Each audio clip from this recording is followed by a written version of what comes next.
We are standing here in the exhibition hall of the Chabad Library.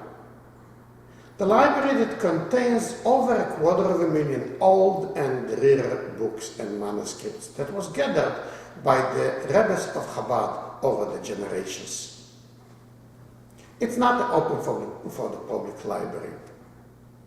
We do not lend books, and it's not made for reading books. It's a research library, where researchers that are looking for a specific book they cannot find anywhere else, coming in to the small reading room we have, checking in the catalog on the computer if we have that specific book, and if they find it there, they would fill out a form and ask the librarian to bring it up to them. They should be able to check in it. If they would need a copy of a few pages, the librarian would copy it for them. But it's only for researchers. It's not for the general public.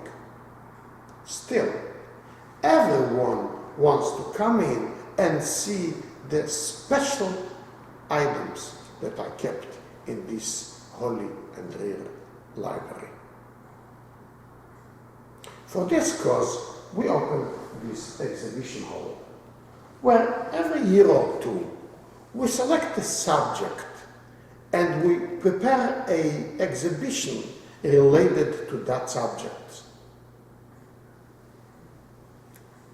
This present exhibition contains exhibits of old and rare books and manuscripts that was published in the earliest 100 years since the foundation of the Hebrew print. The earliest dated Hebrew book that was published, that was printed, is in the date of 1475. So we present here books and fragments of books that was printed in the earliest 100 years since 1475 and until 1574. We also have here manuscripts that was written much earlier than that. We're also exhibiting here some manuscripts of the Talmud or the Rif, Rav Alfes, or Sidurim, prayer books that was written on parchment much earlier than the period of printing.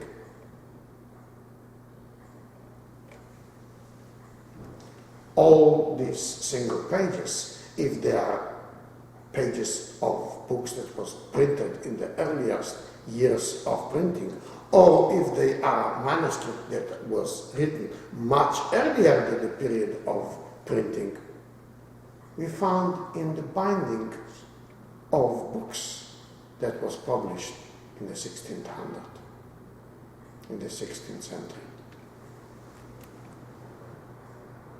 In those days, they still didn't have cardboards to bind the books with them. They sometimes, when they wanted to bind the book, they took an old book that they don't need anymore. They took out some pages of it, they pasted them together with glue, and they formed from that as a cardboard to bind the books with them. When we catalogued in this library the books that was published in the 16th century, we sometimes found in the binding pages of books that was published in the 15th century, or even if it was written much earlier than the period of the printing. We carefully took out that pages, and part of that pages are exhibited in this exhibition. The exhibitions in this exhibition are divided into 14 categories. Each category is presented in a separate showcase. So therefore, maybe we shall go from showcase to showcase and explain what is the category and what are the items that are so special that are presented and exhibited in this specific showcase.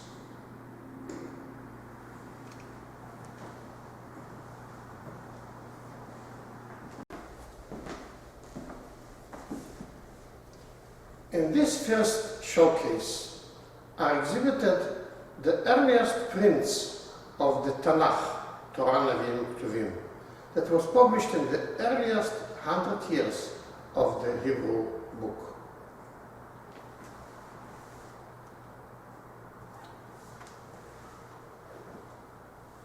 Exhibited here is the Nevi'im that was published in Sonsino in the year of 1486. With the Pirush of Radak, Rabbi David Kimchi, one of the greatest commentaries and Baalei Dikduk, lived in France in the 13th century. Sonsino is one of the earliest large print houses of Hebrew book. It was founded by the family of Nachmias in the year of 1483. And in 1486, they have published this book of Nevi'im with the Pirush of Radak. Aside to it, we have here the Megillat Esther with a commentary of Rabbi Yitzchak Arama, the Baal Akedat Yitzchak, published in Kushta in the year of 1518. After the expulsion of Jews from Spain in 1492, many of them settled in the city of Kushta. Some of them opened print houses there, Hebrew print houses. This is one of the Sforim that was published in Kushta in 1518. But the main set of Torah, Nevi'im, Uktuvim that was published in a large scale with the Targum Onkelos, with the Pirush Rashi, and with the basic commentaries, including the Mesorah Gdolah and Mesorah Tana, that was the text and the nikud of each word in the Tanakh by the Geonim that lived in Tveria over 1,000 years ago. So this Tanakh set is called Mikraot Gdolot, the large set of Tanakh. It was published by the print house of Daniel Bomberg in Venice.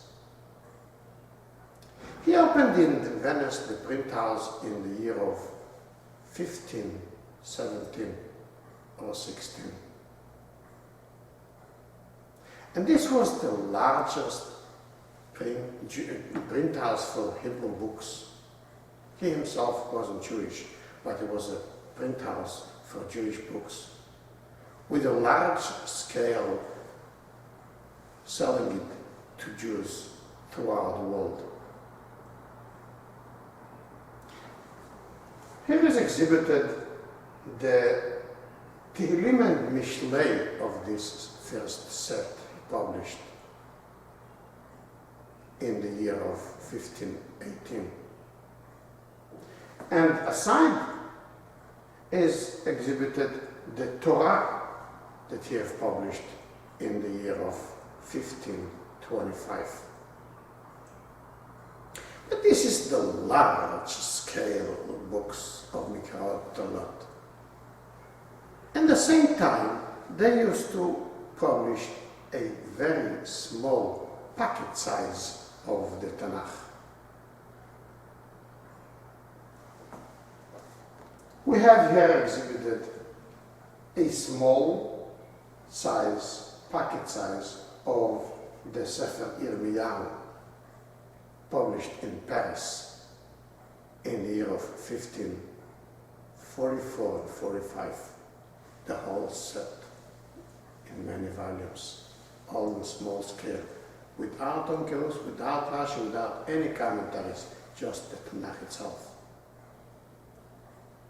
These are some samples of the earliest print of the Tanakh. But here was also exhibited a page written on parchment, part of Sefer Torah, a very ancient Sefer Torah. A Sefer Torah that we found in a binding of a book. This Holy Sefer Torah, they made out of it binding for books. In Halacha, when a Sefer Torah gets old and not able to fix it anymore and to use it, it has to be buried together with Talmidei Chachamim when they pass away. So holy to make out of it a binding. It looks like it fell into the hands of a non-Jew that was working on a bindery of books. And he decided to slice it and make out of it pages, to paste together with other pages, and to form out of it a binding for books. We found it in a book that was published in the 16th century. They didn't have then cardboards, so they would use anything to make a binding of it. These are some samples of the first showcase for the early prints of the Tanakh.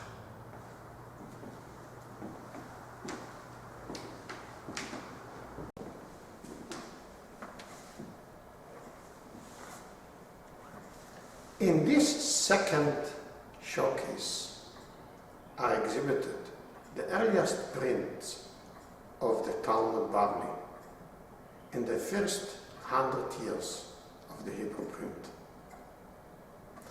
One can see here the development of the Talmud, how it was written since close to 1,000 years ago and till the final print less than 500 years ago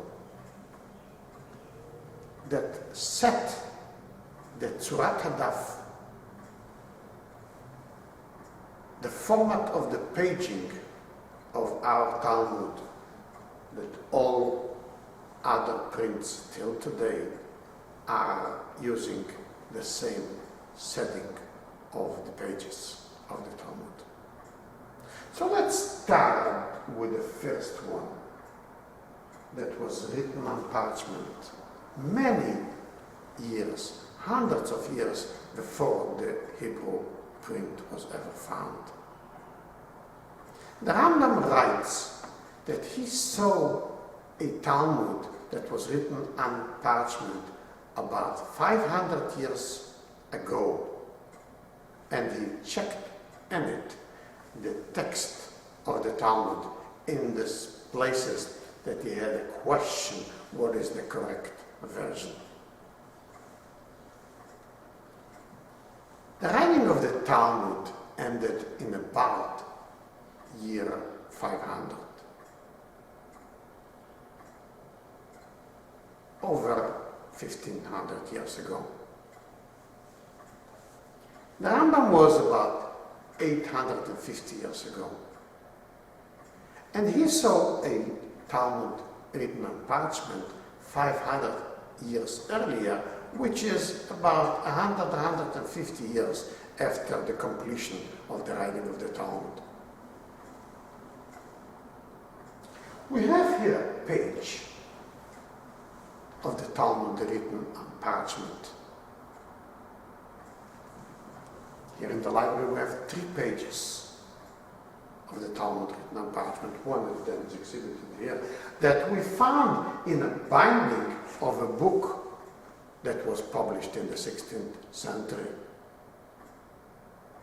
In those days they already had printed Talmud. They didn't need so much the old written on parchment, so they used the parchment to form out of it a binding for a book that was published in the 16th century.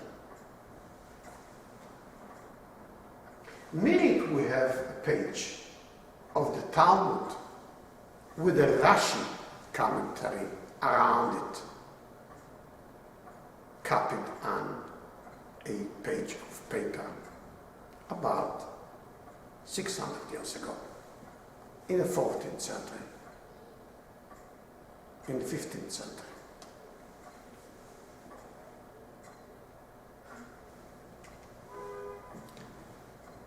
Then we have near it the earliest print of Talmud that was published in Spain in the year of 1482 and on.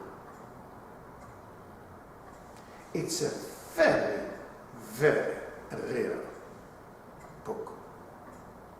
There's not even one copy of the whole set of the Talmud that was published there. Only parts of it in some libraries. In this library we have 17 pages of this edition. One of them is presented, exhibited in this showcase. About 2 years later, they have started to publish the Talmud in Italy, in the city of Sonsino, and then continued in the city of Pizarro.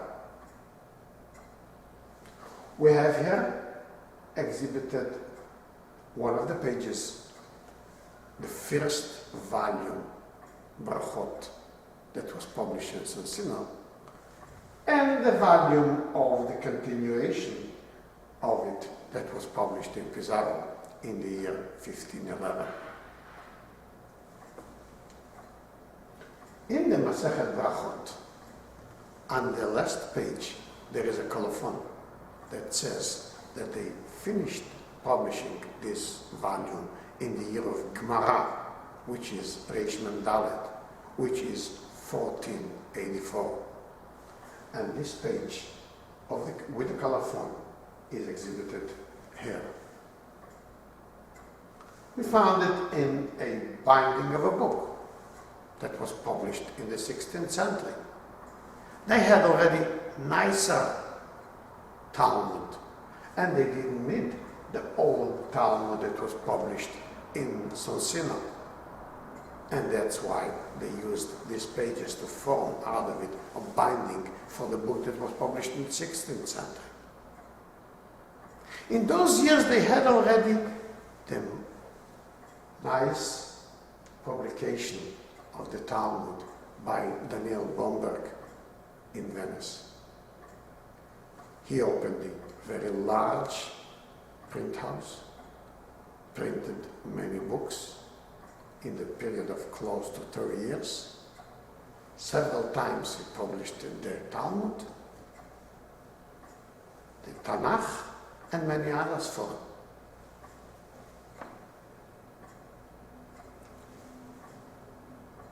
This Talmud was really worked on, comparing to other manuscripts to get the correct setting, published with Rashi and Tosfot around in a nice print, and then in this Talmud that he printed the whole set 3 times. This was the forming of the Tzurat Adaf, the paging format for the Talmud in all other prints until today. So we have here a exhibition of the formation of the Talmud since close to 1,000 years ago, when they would write the Talmud on parchment, and till the final print of the Bamberg Talmud that is forming the paging of the Talmud in all future prints until today.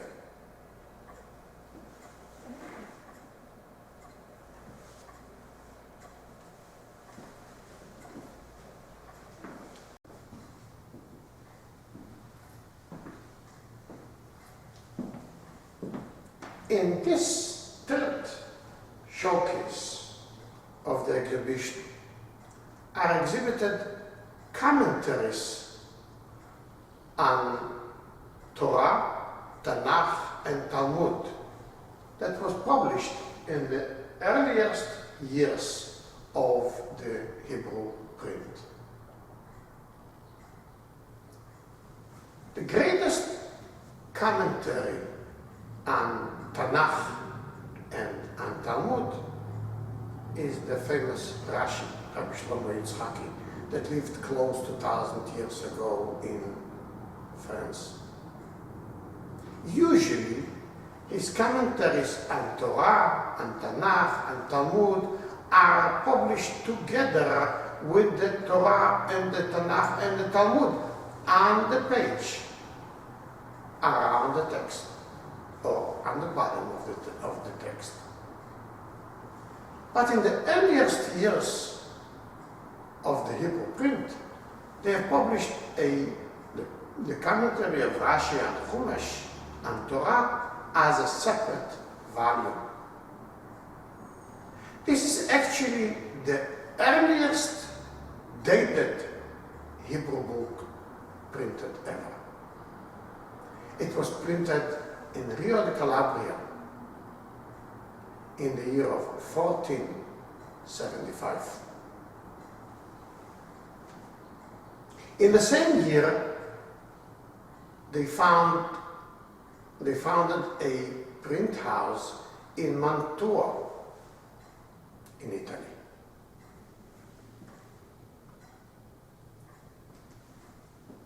One of the earliest books they published there is a commentary of Ralbag, Rabbi Levi ben Gershon, on Torah.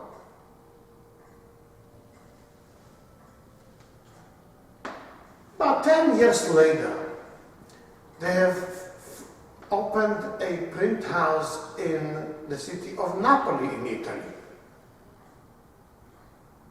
Two of the basic commentaries on Torah and Chumash is the one of the Even Ezra, Rabbi Avraham Even Ezra, that was born in France about 900, he lived about 900 years ago. And the second one is the Ramban, Rabbi Moshe ben Nachman, that lived about 700 years ago in Spain. They both wrote commentaries on Chumash, on the Torah, and they were both published in Napoli. The Even Ezra was published in the year of 1488, and the Ramban was published in the year of 1490.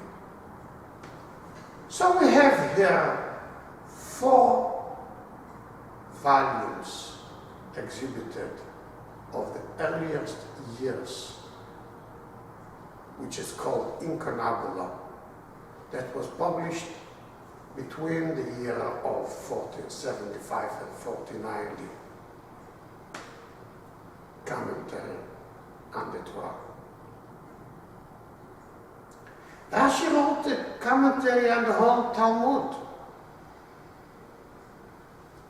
In those years, when they published a book they didn't have yet the front page illustrated printed.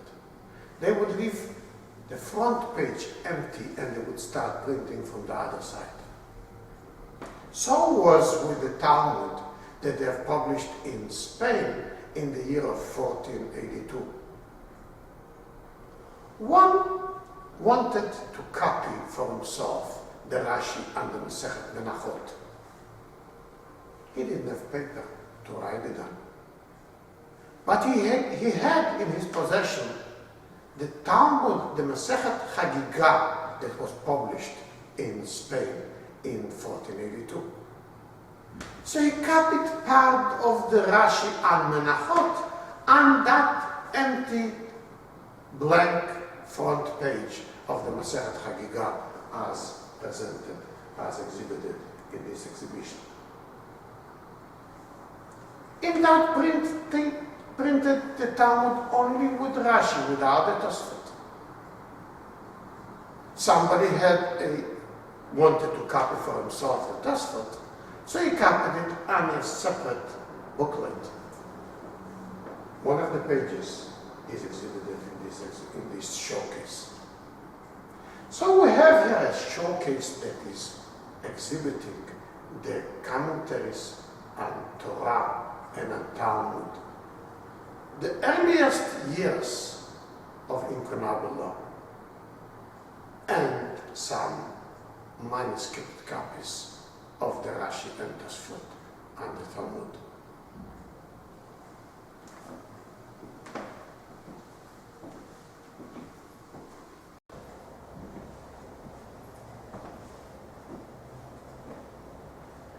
In this fourth showcase is exhibited the Sefer of the Rif, Hilchos Alfas, that was written by Rabbi Yitzchak Alfasi in the earliest period of the Rishonim, close to 1,000 years ago, in Morocco, in Spain and Morocco. That's the most basic Sefer Halacha written on Talmud. In each sugya, in each portion, he would copy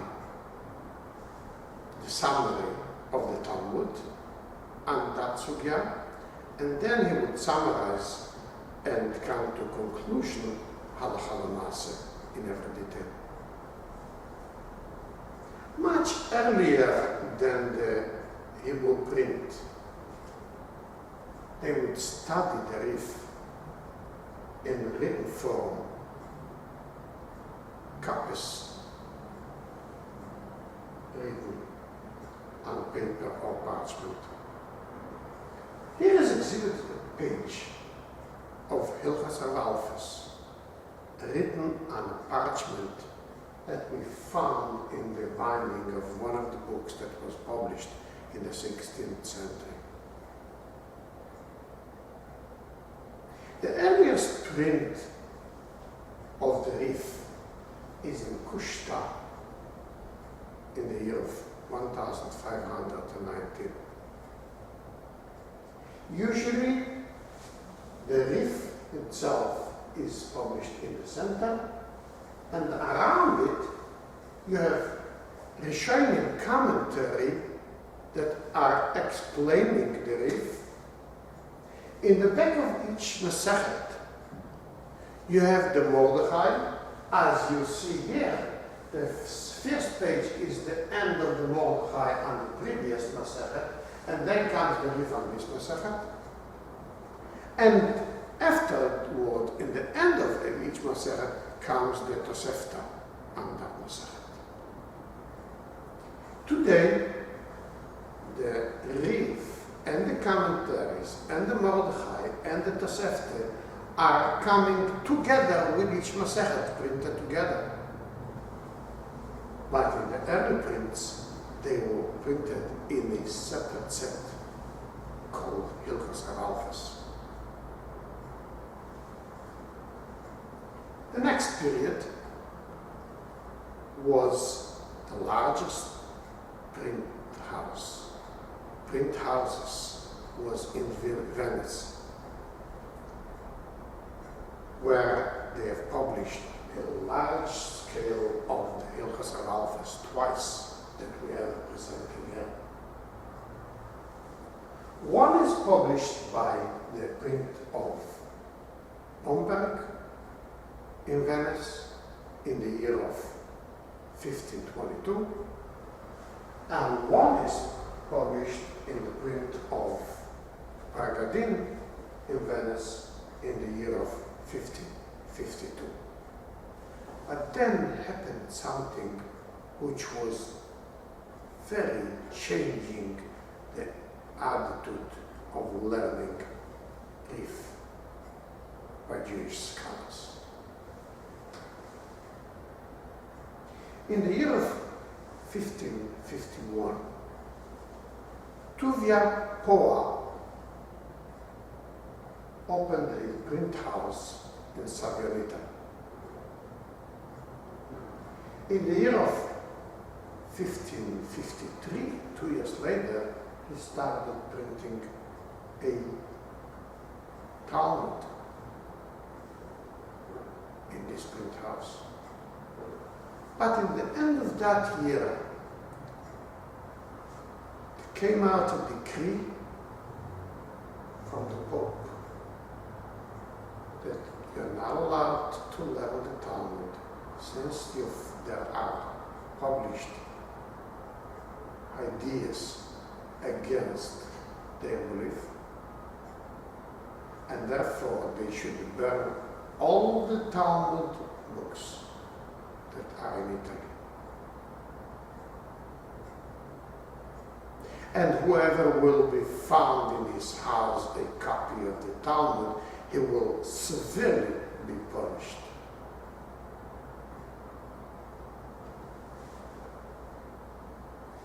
Tuvia stopped printing the Talmud, and he started right away printing the Rif, the Hilchos Aralfes.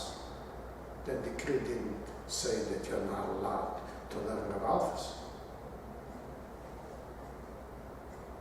So here we have the Aralfes that was published then in Savionita in the year of 1514.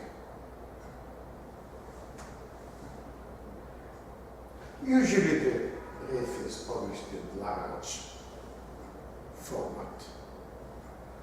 Several years later, in 1558, there was opened a print house in Riva de Trinto, where they published the Rif in somewhat smaller scale.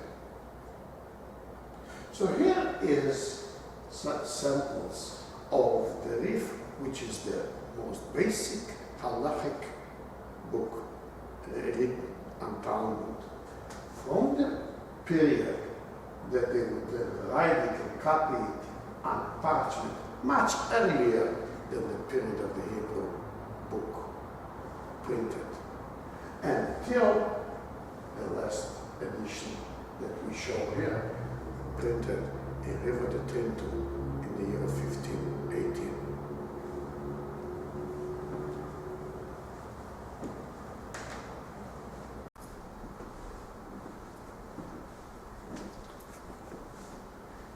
In this fifth showcase of this exhibition are displayed the Sforim of the Rambam, the earliest prints, printed in the first 100 years of the Hebrew print. In the end of the 15th century, the period of incunabulous Sforim, the largest print house was in Son-Simon. They have printed part of the Talmud, they have printed the Tanakh, and many other Sforim, including the Rambam. We have here in the library over 20 pages of that edition of the Rambam. One of them is exhibited in this showcase. The Rambam was then published by itself without the commentaries that was written over the generations on the Rambam. The next generation, the largest print house for printing Hebrew books, was in Venice by Bomberg. He published the Tanakh, the whole Talmud several times, and also the Rambam that he have published in the year of 1524. Then he published the commentaries around the Rambam. As we see in the center is the Rambam, and around it are the commentaries that was written on the Rambam. That was printed in a large scale to sell it to Jews around the world. And that was enough for the next 25 years. 25 years later, Bomberg wasn't so active in printing. In Venice, then, there was 2 large print houses for Hebrew books. One was by Bragadin, and one was by Justinian. All 3 are not Jewish, but they had a print house that was made specially for the Jews, for the Jewish books.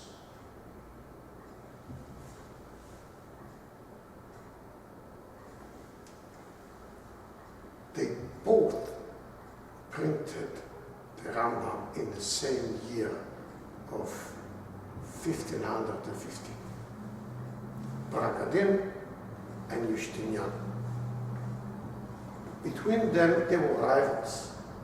And then happened something that made a big sturm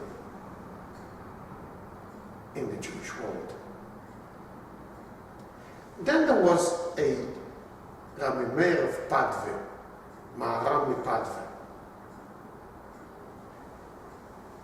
He wrote some commentary on the Rambam, and he also checked the text of the Rambam according to the first prints and according to manuscripts. And he was publishing it in the print house of Bragadin. Justinian found out about it. He stole the commentary, the Haggarot of Rabbi Padve. He printed the Rambam by himself with this Haggarot, and he started selling it all over the world for a cheaper price than Bragadin. Then was the great Pesach the Ramo, who wrote the Haggarot and Shulchan Aruch, and many others for him. He gave out then a ban that no one is allowed to buy the Rambam of Justinian. Everyone should buy only the Rambam of Bragadin, since Justinian stole the Haggarot of Rabbi Padve and he printed them against his will with the publication that here is the Rambam with the Haggarot of Rabbi Padve. Here are exhibited both editions of the Rambam side by side. That was enough for the next 25 years. 25 years later, in the year of 1574, came out a very special edition of the Rambam. Then lived in Tzfat Rabbi Yosef Karo, the author of the Shulchan Aruch. He wrote a commentary on the Rambam called Kesef Mishneh. he again corrected the text of the Rambam according to manuscripts in Israel and according to the first prints. He sent it together with his commentary, Kesef Mishneh, again to Venice to publish it there. The new edition with his commentary, which means that in addition to the commentaries that was already published in the earlier print, like the Maggid Mishneh and the Migdal Oz and others, side by side comes his commentary of Kesef Mishneh. The Rambam is in the middle, on one side is Maggid Mishneh, on the other side is the Kesef Mishneh, and on the bottom is the Migdal Oz and the Agodat Maimoniyot. So we see here the development of the printing of the Rambam starting 1490 and ending in 1574.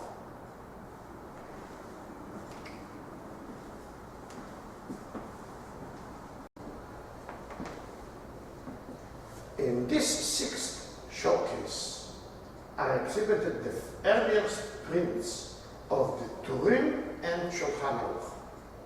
They are the two basic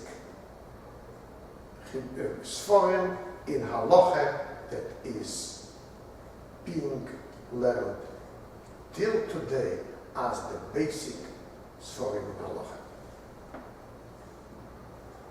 After the Rambam, that lived about 850 years ago,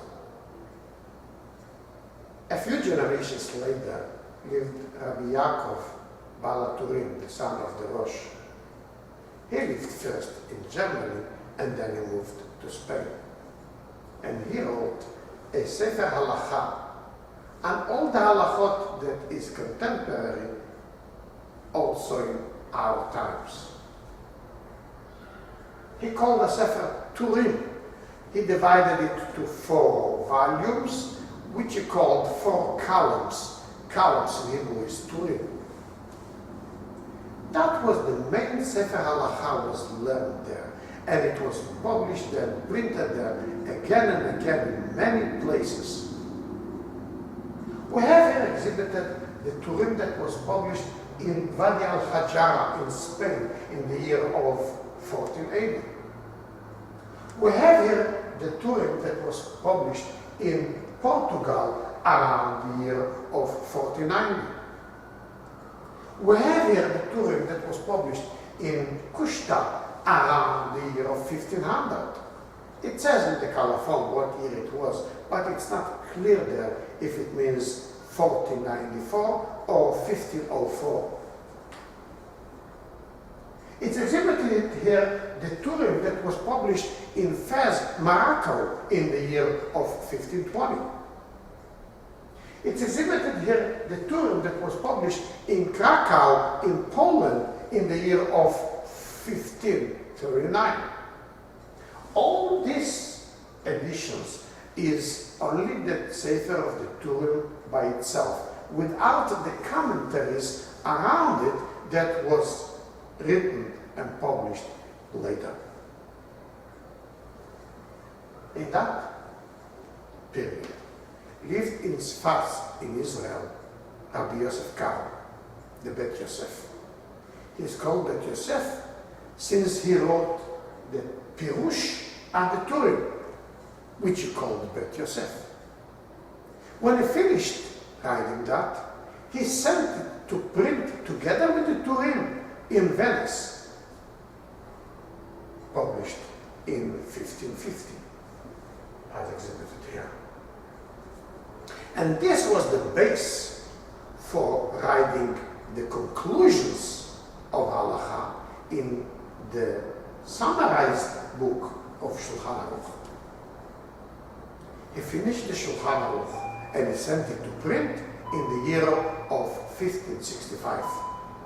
And since then, it was published many times and being constantly published till today. Sometimes it would be published in the same year, in the same place, in 2 formats. As we see here, the Shulchan Aruch that was published in the year of 1574 in a regular size and then in a pocket size.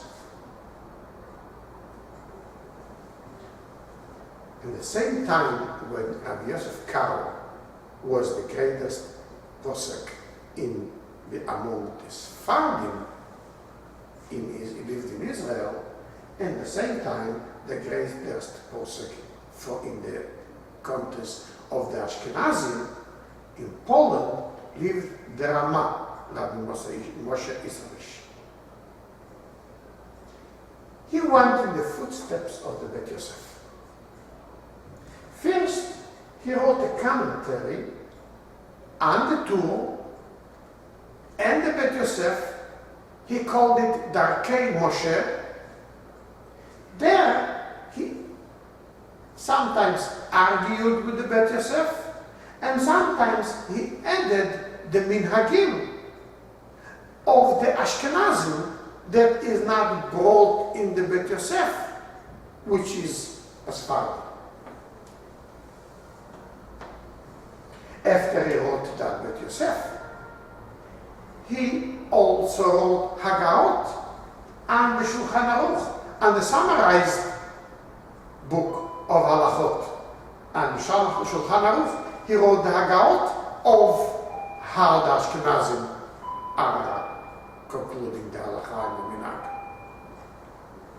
This Darkei Moshe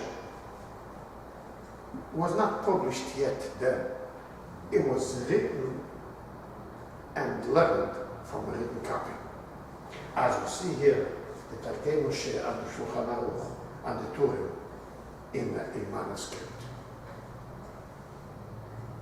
Parallel to Rabbi Moshe Isserich, lived then in Poland also Rabbi Shlomo Luria, famous as the Marshal. This too was the greatest poskim in the Ashkenazic countries in that generation. He also wrote commentary and Hagaot to the Turim. Actually, that was never published as a book for itself till our generation. But in the next generation, there was written some commentaries on the Turim. One is called Beit Chadash, Bach, one is called Prisha and Trisha, and they had a copy of the written Marshal. And they copied in their commentaries all the Hagahot that the Marshal is writing at the Turim.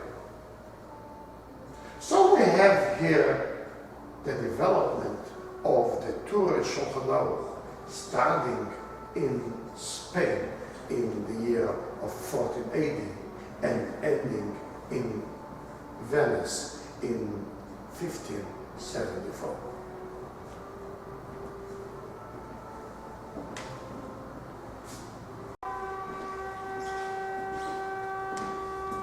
This seventh showcase is exhibiting the early prints of Sifrei Halacha, starting with the Rosh, Rabbeinu Osher. He lived about 750 years ago in Germany and then in Spain. He wrote the Pirush Halacha on the Talmud, based on the Rif of Hilchos Ramalfus. In every portion, in every sugya, he quotes first what the Rif says, and then he comes to a conclusion, Halacha L'maaseh. He brings from other poskim, and he comes to the conclusion. Actually, he's one of the three pillars on what the Shulchan Aruch is based.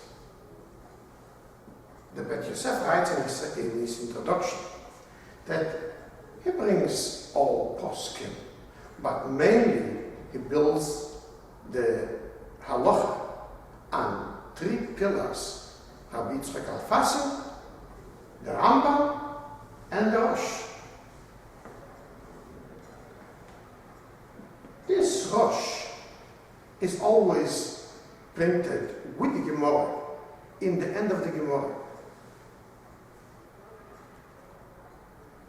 including the first edition of the Rosh, that it was published in 1522, together with the Gemara that Bomberg printed in Venice.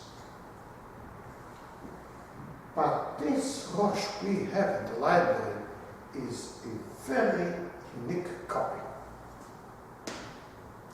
Strangely, we have the whole Rosh together, separately, not with the Gemara. Just the Rosh of each Maseches all together. The Rosh was probably printed with the Gemara, with the Talmud in Venice, in all three editions that Bomberg published. The copy in our library has part of this print, part of that print, but it's a collection of the Rosh and the whole Talmud, separated of the Talmud. Obviously, it was done after the Gzeira by the Pope in 1953, that no one in the country is allowed to have a Talmud in his house and learn Talmud. Each one that will, a copy of a Talmud will be found in his house, will be severely punished. When they came to take away the Talmud from one of the houses, he knew that the Gzeira is only on the Talmud, not on the Rosh. What did he do? He separated the Rosh for each Talmud Maseches, and he kept it for himself, the Talmud himself. They took away in the ground. He couldn't do nothing about it. So this is a copy of the Rosh that is exhibited in this showcase. Actually, before the Rosh was even printed, it was printed in 1522. 11 years earlier, in Kushte, there was published a Sefer Kitzur Piskei HaRosh, a summary of the psukim of the Rosh written, collected by his son, Rabbi Yaakov Baal HaTurim, that wrote the Sefer Baal HaTurim.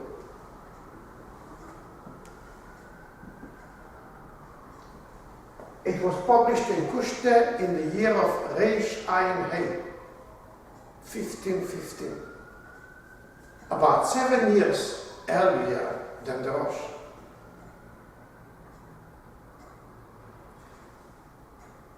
In his generation of the two, right after the Rosh, there was several poskim that wrote Sforim and Halacha. The Turim became the main source for learning Halacha, and he pushed aside the other poskim. But still, the other poskim was daily poskim in that generation, and their Sforim are being learned till today.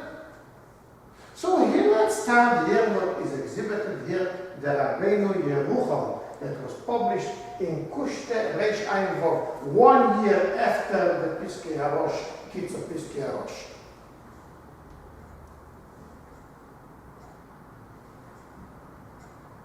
Rabbeinu Yerucham was a Talmud of the Rosh. He called his Sefer Toldot Adam V'Chava. But usually, when he is quoted in Sifrei HaPoskim, they call the Sefer Rabbeinu Yerucham, and the name of the author, not so much the name that he called the book. In the same generation, there was a Pesach called Aharon of Levin. He wrote a sefer Orchot Chaim. Orchot Chaim is the way of life collection of all halachot and minhag. Actually, he wrote it in 2 mahadurot. The first mahadura he wrote, he lived in the south of France till the year of 1306. Then he was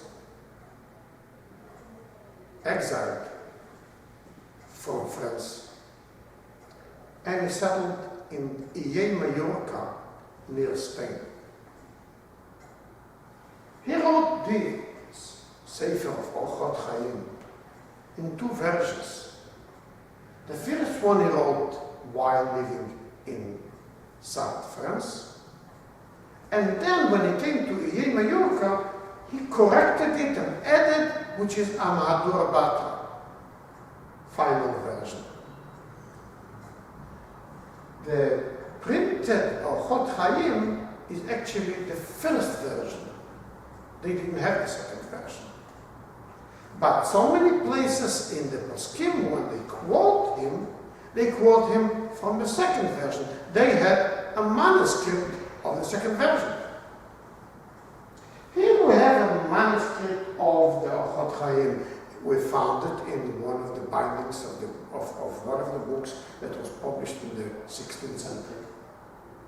About 20 pages. Here is exhibited one of them from the second version. And it looks like it was written in his generation, much earlier than the period of the Hebrew print.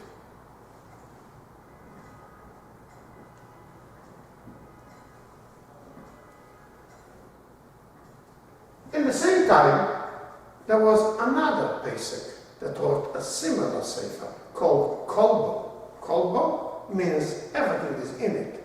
It's the whole collection of halachot and minhag. This sefer Kolbo was printed already much earlier. It was printed in Napoli in the year of 1490. And so we have here other Sforim that was written in that generation and